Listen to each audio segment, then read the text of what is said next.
आपके मन में यह सवाल आया होगा ना कि मैंने राधा से प्रेम करके रुक्मिणी से विवाह क्यों किया। आपके मन में यह सवाल उठना उचित भी तो है, क्योंकि जब भी प्रेम की मिसाल दी जाती है तो मेरे और राधा के प्रेम का नाम सबसे ऊपर लिया जाता है। मेरे और राधा के प्रेम को जीवात्मा और परमात्मा का मिलन कहा जाता है। सदियों से पीढ़ी दर पीढ़ियां मेरी और राधा की प्रेम कहानियां पढ़ती चली आ रही है। यह सवाल खुद राधा ने भी मुझसे पूछा था, हे कृष्ण, तुम मुझसे विवाह क्यों नहीं करना चाहते? तो मैंने राधा को बताया कि कोई अपनी ही आत्मा से विवाह कैसे कर सकता है राधे।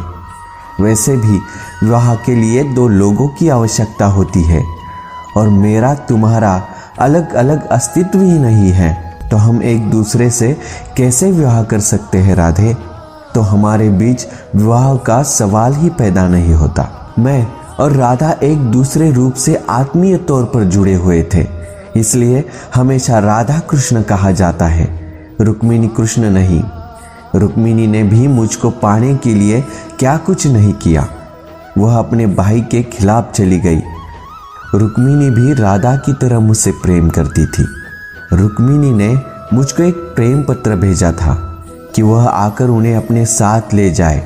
रुक्मिणी का प्रेम पत्र मेरे दिल को छू गया और मुझे रुक्मिणी का अनुरोध स्वीकार करना पड़ा। फिर रुक्मिणी मेरी पत्नी बन गई। वही दूसरी तरफ मुझे और राधा को विवाह की आवश्यकता ही नहीं थी। हमारे प्रेम को शादी का बंधन नहीं चाहिए था। वैसे भी मैं चाहूँ तो राधा से विवाह करके बहुत प्रसन्न रह सकता था, लेकिन मैं ये जानता था कि मेरी राधा प्रसन्न नहीं रहेगी। यदि यह विवाह हो भी जाता तो राधा को अपने माता पिता और परिवार को त्यागना पड़ता। यह दुख उसको चुभता रहता कि उसके कारण मेरे माता पिता को कष्ट भोगने पड़ेंगे और राधा के इस पीड़ा से मुझे कैसे प्रसन्नता मिलती।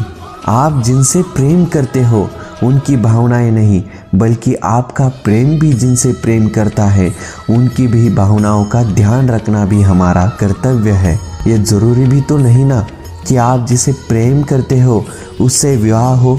यही तो मेरे और राधा के रिश्ते की सबसे बड़ी खूबसूरती है।